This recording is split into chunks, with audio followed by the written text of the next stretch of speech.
제가 캐나다에 처음 온 때는 1990년 3월입니다. 유학을 목적으로 온태리오주 피터보로라고 하는 곳에 왔습니다. 이곳에 도착하니 한국의 생활과는 너무나 많이 달랐습니다. 한국에서 생활할 때에는 좌측 통행을 했습니다. 그런데 이곳에 와보니 우측 통행을 하는 것이었습니다. 한국에서 편지를 보낼 때에는 받는 사람이나 보내는 사람의 주소를 서울시에서 시작했습니다. 아니면 다른 도에서 서울시 혹은 충청남도 이렇게 하여 쭉 써내려가다가 맨 마지막에 번지수를 기록했습니다. 그런데 여기에 와보니 번지수부터 쓰는 것이었습니다. 그리고 맨 마지막에 온태리오주 퀘벡주라고 쓰게 되었습니다. 많은 것이 한국과는 반대였습니다. 한국에서는 골목에서 눈치가 빨라야 자동차를 제때 움직일 수 있습니다. 왜냐하면 골목에 스탑 사인을 해놓은 곳이 없기 때문입니다. 그런데 제가 처음에 왔을 때 캐나다에서 골목에 스탑 사인이 없는 곳은 한 군데도 없었습니다. 저 시골의 산길을 갈 때에도 길과 길이 마주치면 어딘가에는 분명히 스탑 사인이 있었습니다. 먼저 스탑 사인이 없는 곳에서 오는 차가 먼저 통과했고, 스탑 사인이 모든 곳에 있으면 우리가 다 아는 바와 같이 오른쪽에서 있는 차가 먼저 움직이게 됩니다. 제 자신을 보면 몸은 여기에 와 있는데 여전히 한국물이 빠지지 않은 상태에서 살아가고 있는 모습을 많이 발견하게 되었습니다. 그런데 이런 모습은 우리의 신앙생활에서도 많이 나타납니다. 우리는 거저 주시는 선물로, 성경의 용어로 하나님의 은혜로 구원받았습니다. 내가 예수님을 구주로 모시게 되었습니다. 그러자 하나님께서 예수님의 의로우심을 나의 의로움이라고 선언해 주셨습니다. 나는 예수님 때문에 예수님처럼 의인이 되었습니다. 예수님만큼 의인이 되었습니다. 예수님만큼 존귀해졌습니다. 그렇지만 아직도 세상식으로 하나님을 바라봅니다. 세상 생각대로 기독교 신앙을 이해합니다. 마치 이곳 캐나다 땅에 살고 있지만 여전히 한국식으로 생각하는 모습과 비슷합니다. 그 예 중에 하나가 기도입니다. 영어권 저자로 아동도서 나니아 연대기로 한국말로도 번역되었습니다. 영어권에는 거의 모든 어린아이들이 아마 이 책을 보았을 것입니다. 영화로도 나왔습니다.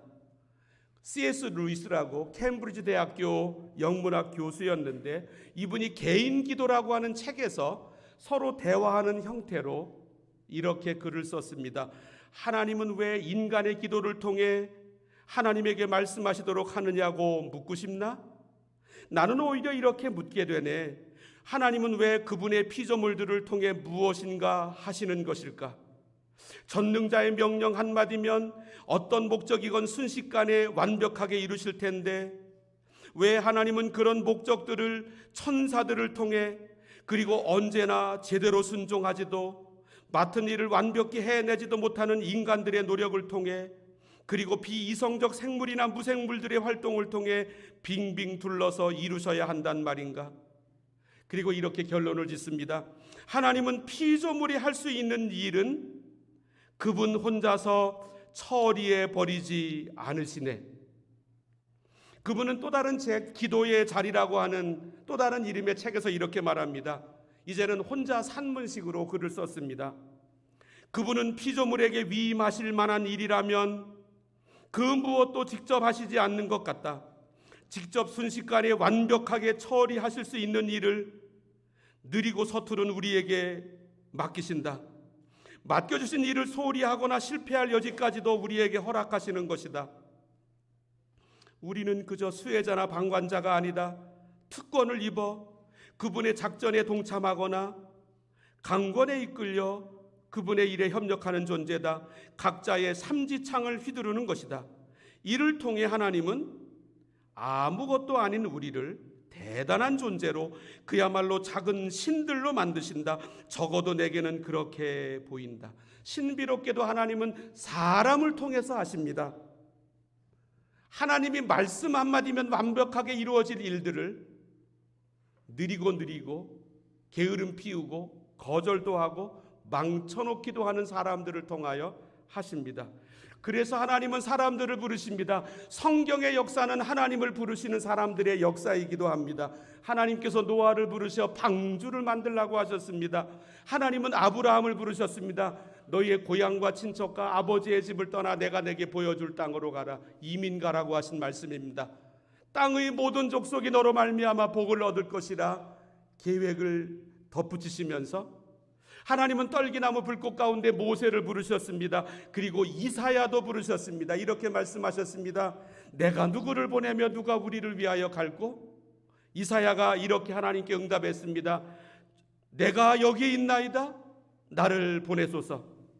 하나님께서 사람들을 부르셨습니다. 그런데 하나님께서 부르신 사람들을 보면 하나같이 약했습니다. 하나님께서 모세를 부르셨습니다. 애굽에 가서 압제받고 있는 이스라엘 백성들을 데리고 탈출하거라. 그러자 모세는 4번이나 거절했습니다. 이유는 무능력하다라고 하는 제목이었습니다. 내가 누구이기에 바로에게 가며 이스라엘 자손을 애굽에서 인도하여 내리이까? 그러나 그들이 나를 믿지 아니하며 내 말을 듣지 아니하고 이르기를 여호와께서 내게 나타나지 아니하셨다 하리이다. 오 주여, 나는 본래 말을 잘하지 못하는 자니이다. 주께서 주의 종에게 명령하신 후에도 역시 그러하니 나는 입이 뻣뻣하고 혀가 둔한 자니이다. 그리고 마지막 4번째에도 오 주여, 보낼 만한 자를 보내소서. 하나님께서 기드온도 부르셨습니다. 그때 기드온은 하나님께 이렇게 대답했습니다. 오 주여, 내가 무엇으로 이스라엘을 구원하리이까? 보소서, 나의 집은 므낫세 중에 극히 약하고 이스라엘에 12지파가 있는데 이 12지파 중에서 가장 외적으로 약한 지파가 므낫세 지파였습니다. 그런데 이 기드온의 집안은 가장 약한 므낫세 지파에 속했고 므낫세 지파 중에서 가장 약한 집안이 기드온 집이었습니다.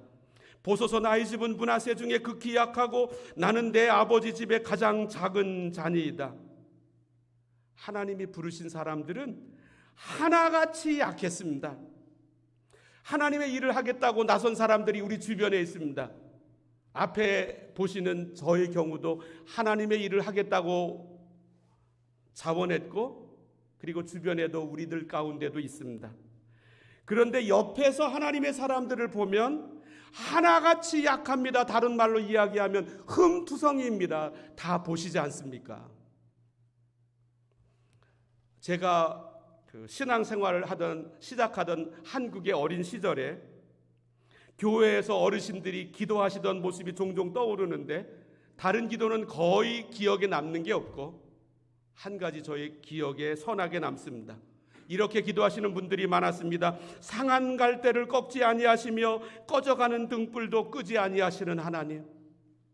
사실 우리 하나님 그러하신 분이십니다. 내가 아무리 약해졌어도, 내가 상한 갈대처럼 되었어도, 꺼져가는 등불처럼 되었어도 나를 버리지 않으십니다. 그런데 교회 이름을 이렇게 짓지는 않습니다. 상한 갈대교회, 꺼져가는 등불교회라고 짓는 사람들이 어디에 있습니까?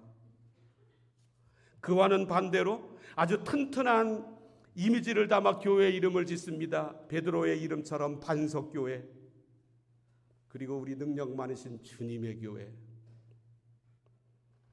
근데 하나님은 약한 사람들을 사랑하십니다. 약한 사람들을 사용하십니다. 저 중국 선교를 처음에 개척했던 허슨 테일러라고 하는 분이 계셨는데 이분의 선교 활동이 뒤따라오는 중국의 수많은 선교사들에게 영향을 미쳤습니다. 그리고 이분이 세운 내지 선교회가 OMF인데 시간에 변하여 OM 선교회가 됐고 오늘날 세계적인 선교단체입니다. 이분이 이런 말을 했습니다. 하나님의 모든 거인들은 약한 사람들이었다. 하나님은 약한 사람들을 사용하시고 사랑하시고 사용하십니다. 어떻게 그들을 사용하십니까? 첫 번째로 약한 사람을 강하게 만들어 사용하십니다. 어떻게 강하게 만드십니까? 오늘 두 번째로 읽은 성경은 디모데 제자에게 보낸 편지 두 번째인데 2장 1절 말씀을 읽어보겠습니다. 내 아들아, 그러므로 너는 그리스도 예수 안에 있는 은혜 가운데서 강하고, 하나님은 강하라라고 하는 말씀을 하십니다. 하나님은 먼저 약한 사람을 강하게 하십니다. 그리고 2절, 3절, 4절에 나오는 대로 일을 맡기십니다. 강해야 하나님의 일을 맡을 수 있습니다. 약한 사람이 어떻게 강해질 수 있습니까? 오늘 1절에 나와 있는 대로 예수 안에 있는 은혜 때문에 강해집니다. 하나님께 쓰임받는 사람들을 보면 모두 다 공통점이 있는데 그 중에 하나는 이 두 가지를 구분할 줄 압니다. 내가 자연적으로 강한 모습과 나는 약하지만 하나님의 은혜 가운데 강해진 모습입니다. 하나님께 쓰임받는 모든 사람들을 보면 이 두 가지를 구분하는 눈이 있습니다. 나는 약합니다. 가진 것도 없습니다. 재능도 은사도 별로 없습니다. 그런데 하나님의 은혜로 강해집니다. 신비롭게도 나는 약한데 하나님의 강한 은혜가 나타납니다. 바울은 오늘 편지를 디모데에게 보냈는데 똑같은 저자 바울이 고린도 교회에 편지를 보내면서 1장에서 이렇게 말씀하고 있습니다. 형제들아, 너희를 부르심을 보라. 육체를 따라 지혜로운 자가 많지 아니하며 능한 자가 많지 아니하며 문벌 좋은 자가 많지 아니하도다. 그러나 하나님께서 세상에 미련한 것들을 택하사 지혜 있는 자들을 부끄럽게 하려 하시고 세상에 약한 것들을 택하사 강한 것들을 부끄럽게 하려 하시며 하나님께서 세상에 천한 것들과 멸시받는 것들과 없는 것들을 택하사 있는 것들을 폐하려 하시나니 이는 아무 육체도 하나님 앞에서 자랑하지 못하게 하려 하심이라. 고린도 교인들은 사회적으로 약했습니다. 옛날에는 한국 기독교 초기에도 그렇고 약한 사람들만이 교회에 왔습니다. 그들은 세상에 자랑할 바가 없었습니다. 그런데 하나님의 은혜가 그들에게 나타났습니다. 그래서 그들은 강한 모습으로 서게 되었고 하나님 앞에 귀하게 쓰임받았습니다. 약한 사람들에게 나타나는, 세상에서 약한 사람들에게 나타나는 특징이 있습니다. 다른 사람들에게 강합니다. 대신에 자기 자신에 대해서는 아주 약합니다. 이와 반대로 하나님의 은혜로 강해진 사람들에게 나타나는 특징이 있습니다. 다른 사람들에게는 절대로 강하지 않습니다. 다른 사람들에게는 한없이 부드럽습니다. 주변 사람들에게 온유합니다. 온유라고 하는 말의 그리스어의 뜻은 길들여진 야생마라는 뜻입니다. 야생마가 맘대로 뛰어다니다가 길들어져서 서라고 하면 서 있고 가라고 하면 가고, 하나님의 은혜로 강해진 사람들은 다른 사람들에게 부드럽습니다. 은혜로 강해진다라고 하는 말씀은 다른 사람들에게 강해진다는 의미가 아닙니다. 나의 자아를 향하여 강해진다라고 하는 말씀입니다. 하나님이 맡기신 일에 대하여 강해진다라고 하는 뜻입니다. 1800년대 아일랜드 여자분으로서 1800년대 53년간 인도의 남부에서 선교사로 헌신한 에이미 카마이클이라고 하는 분이 계십니다. 이분의 기도 내용 중에 하나를 읽어드리면, 하나님, 내 자아와 싸우는 데 나를 강하게 하소서. 나는 애처로운 목소리를 가진 겁쟁이, 편안함과 안식과 기쁨을 갈망하는 자입니다. 내 자아는 나 자신에게 가장 큰 반역자, 나의 가장 속빈 친구, 나의 가장 무서운 적, 내가 가는 모든 길을 막는 나의 장애물. 자기 자신에 대하여 강하게 대합니다. 어떻게 이렇게 강하게 되었습니까? 하나님의 은혜가 내게 나타났기 때문입니다. 하나님의 은혜에 절임받았습니다. 그래서 내 삶 속에서 하나님의 은혜를 빼버리면 나는 아무것도 아닙니다. 약하기 때문에 못 쓰시는 사람은 없습니다. 하나님 앞에서 못 쓰임 받는 이유는 너무 강하기 때문입니다. 이러고 보면 다른 사람들한테 너무 강해요. 하나님 앞에 쓰임 받지 못합니다. 사도 바울은 읽어드린 고린도전서뿐만 아니라 고린도후서에서 내가 약할 때 어떤 모습이 나타나는지 이렇게 말씀합니다. 우리가 이 보배를 질그릇에 가졌으니, 보배는 예수님입니다. 질그릇은 나를 가리킵니다. 이는 심히 큰 능력은 하나님께 있고 우리에게 있지 아니함을 알게 하려 함이라. 우리 자신에게 능력을 주시는 것이 아니라 우리 안에 능력이신 예수님을 모시는 것입니다. 우리가 사방으로 우겨쌈을 당하여도 쌓이지 아니하며 답답한 일을 당하여도 낙심하지 아니하며 박해를 받아도 버림받지 아니하며 거꾸로 뜨림을 당하여도 망하지 아니하고, 남들은 다 포기했을 텐데 내 안에 계신 예수님 때문에 이겨낼 수 있습니다. 우리가 항상 예수의 죽음을 몸에 짊어지면 예수의 생명이 또한 우리 몸에 나타나게 하려 합니다. 우리는 질그릇과 같은 존재들입니다. 언제 산산조각 날지 모릅니다. 그러나 내 속에 보배이신 예수님이 계십니다. 그래서 그분 때문에 하나님의 능력이 나타납니다. 그래서 강한 사람이 됩니다. 나의 자아를 향하여 강해지고 하나님이 나에게 맡기신 일을 향하여 강해집니다. 예수 믿는 사람들이 맨날 약하다고, 이분은 예수님 아직 못 만난 사람입니다.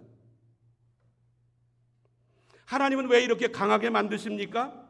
강한 사람에게 나타나는 특징이 있습니다. 두 가지를. 두 번째로 다른 사람을 세우라고 강하게 하십니다.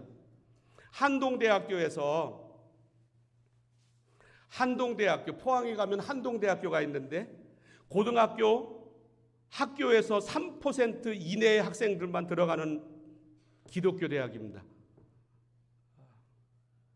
한동대학교에서 총장으로 섬겼던 김영길 장로님이라고 계신데, 이분은 금속공학자이고 나사 미국 항공우주국에서 우주선을 날릴 수 있는 합금을 개발해서 이름을 날린 분입니다. 이분이 한동대학 총장으로 지내면서 신트로피라고 한국말로 책을 지었는데, 거기에 쭉 읽어가다 보면 끝부분에 소제목이 이것입니다. 공부에서 남주자. 약한 사람은 자신에게 있는 강함을 나 자신을 위하여 사용합니다. 그런데 하나님의 은혜 가운데서 강한 사람은 자신에게 있는 강함을 다른 사람을 위하여 씁니다. 왜냐하면 이 강함을 하나님으로부터 선물로 받았기 때문입니다.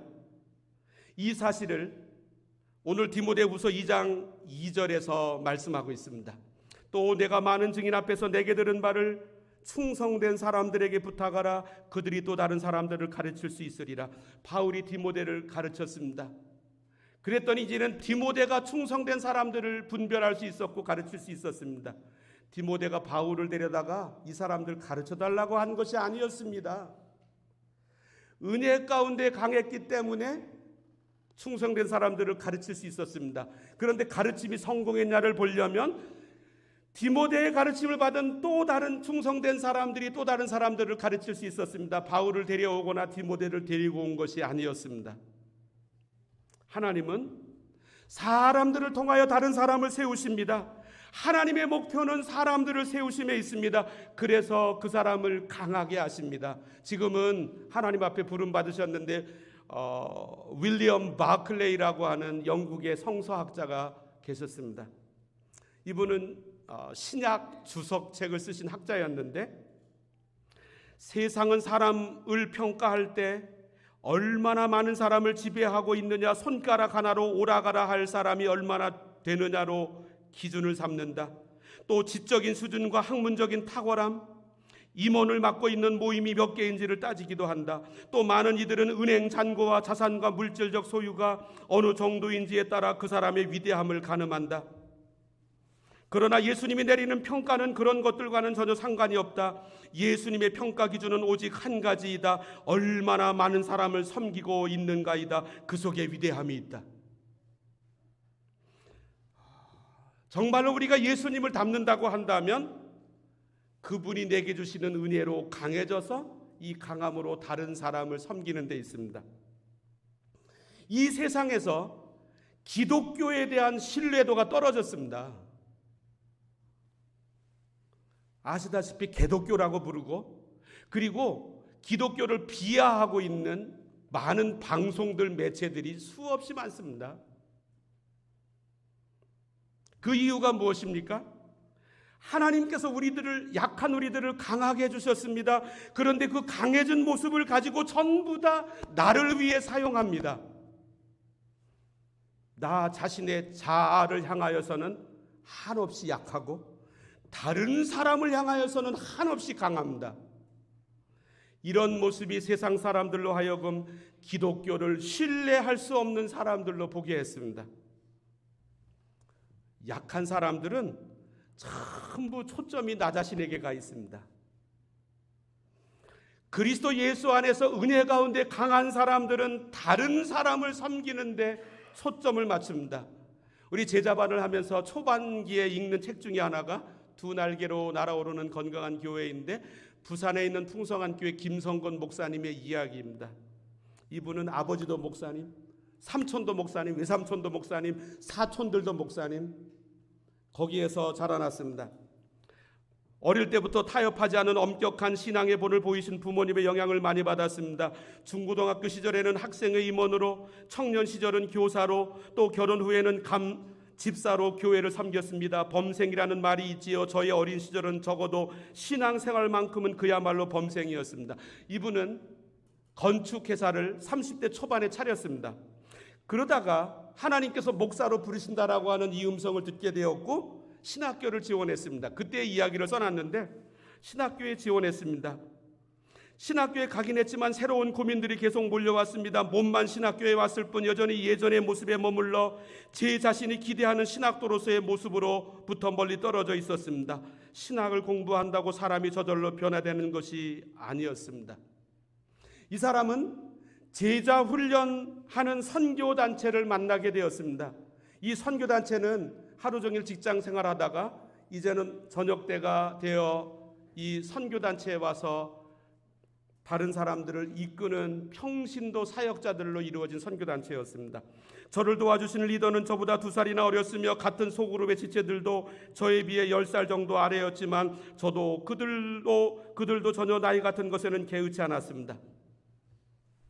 저는 이때 신앙 성장에도 지름길이 있다는 사실을 깨달았습니다. 어머니의 뱃속에서부터 예수를 믿은 33년의 세월보다 선교단체에서 집중적인 양육과 훈련을 받은 3년이 훨씬 더 강력하고 빠른 변화를 가져온 것입니다.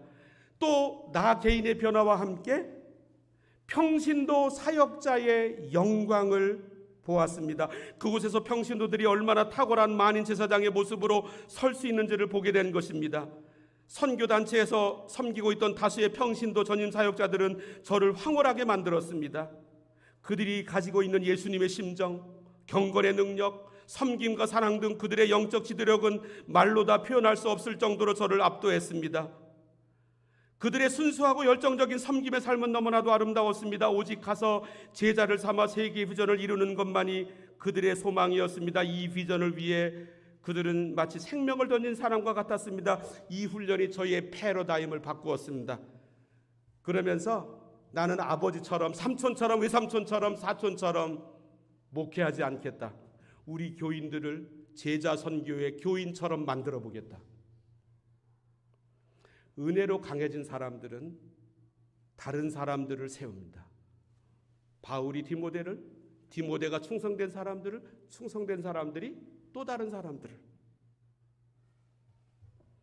기도 제목도 다른 사람을 세우는 내용이 주류를 차지합니다. 3주간 특별 새벽 기도회가 10월 말부터 11월 중순까지 있었습니다. 저는 이전에 3주간 특별 새벽 기도회 할 때 2장의 종이를 다른 색깔로 나눠드렸습니다. 하나는 기도 헌신서, 하나는 기도 요청서. 똑같은 내용이지만 하나는 적어서 성경책 위에 안에 넣고 매일 읽어가면서 기도합니다. 다른 하나는 저에게 주시는 것입니다. 이번에 그것을 하지 않았습니다. 근데 어떤 한 분이 똑같은 용지에 적어서 저희에게 주셨습니다. 그래서 3주 동안 매일 눈으로 보면서 읽어가면서 기도했는데 거기에는 특징이 있었습니다. 다른 사람의 연약한 모습을 붙들고 하나님 앞에 올리는 사람들의 이름이 맨 앞자리를 차지하고 있었습니다. 감동받았습니다. 하나님의 은혜로 강해진 사람은 다른 사람을 세우는 데 초점을 맞춥니다. 세 번째로 강한 사람은 기꺼이 고난을 받습니다. 3절 말씀입니다. 너는 그리스도 예수의 좋은 병사로 나와 함께 고난을 받으라. 바울은 강한 사람이었습니다. 예수의 은혜로, 그리스도 예수 안에 있는 은혜 가운데서 강함을 체험했습니다. 그래서 그는 고난받는 자리로 기꺼이 나아간다고 말씀하고 있습니다. 우리는 여름이 되면 카메룬을 가든 부르키나파소를 가든 단기 선교를 갑니다. 부르키나파소의 동부는 더 험악한 지역입니다. 그곳은 문명이 없는 곳입니다. 붉은색 땅, 하루에 자동차를 달리면 시속 30km, 화장실이 없는 곳, 화장실이 이렇게 중요하다고 하는 사실을 거기서 절실하게 깨닫습니다. 그런데 이곳을 한 번 갔다 온 분들이 또 가려고 합니다. 왜요? 강하기 때문입니다. 그리스도 예수의 은혜 가운데서 강해졌기 때문입니다. 약한 사람은 그곳에 못 갑니다. 바울은 강해졌다라고 하는 표시로 병사의 예를 드는데 3절 말씀, 너는 그리스도 예수의 좋은 병사로 나와 함께 고난을 받으라. 그리고 4절에 이어서 이렇게 말씀하고 있습니다. 병사로 복무하는 자는 자기 생활에 얽매이는 자가 하나도 없나니 이는 병사로 모집한 자를 기쁘게 하려 함이라. 그 어려운 곳을 향하여 기쁨으로 나아갈 수 있는 이유는 그리스도 안에서 강해졌기 때문입니다. 내가 예수님 안에서 강해지면 기꺼이 그 길 걸어갑니다. 아까 제가 말씀드렸던 그 아일랜드 출신의 여자 선교사 에이미 카마이클이라고 하는 그분이 이런 말을 했습니다. 하나님의 서원이 내게 있으니 내 일을 다 마치고 그분께 보고를 올릴 때까지 나는 이 땅에 꽃이나 꺾으며 그늘 속에 놀고 있을 수 없다. 세상 사람들은 이 땅에서 성공하면 꽃이나 꺾으며 그늘에서 편안히 쉬는 삶을 가리킬 것입니다. 그러나 이분 말하기를 나는 이 땅에 꽃이나 꺾으며 그늘 속에서 놀고 있을 수 없다. 그는 그래서 인도의 남부로 가서 53년을 섬겼습니다. 왜냐하면 고난이 두렵지 않기 때문에. 우리 새 찬송가 435장은 나의 영원하신 기업이라고 가사가 되어 있습니다. 나의 영원하신 기업 생명보다 귀하다. 나의 갈 길 다가도록 나와 동행하소서. 2절은 세상 부귀 안일함과 모든 명예 버리고 험한 길을 가는 동안 나와 동행하소서. 이 2절의 끝부분이 옛날 한국말 번역에는 이렇게 되어 있습니다. 즐겨 고난길 가도록 나와 동행하소서. 고난길 가는데 즐겨갑니다. 내 삶에서 이 모습이 기쁨으로 다가온다면 이유는 한 가지입니다. 그리스도 예수 안에서 내가 강해져 있기 때문입니다. 하나님은 이 은혜로 우리 모두를 부르십니다. 기도하십니다. 하나님 아버지,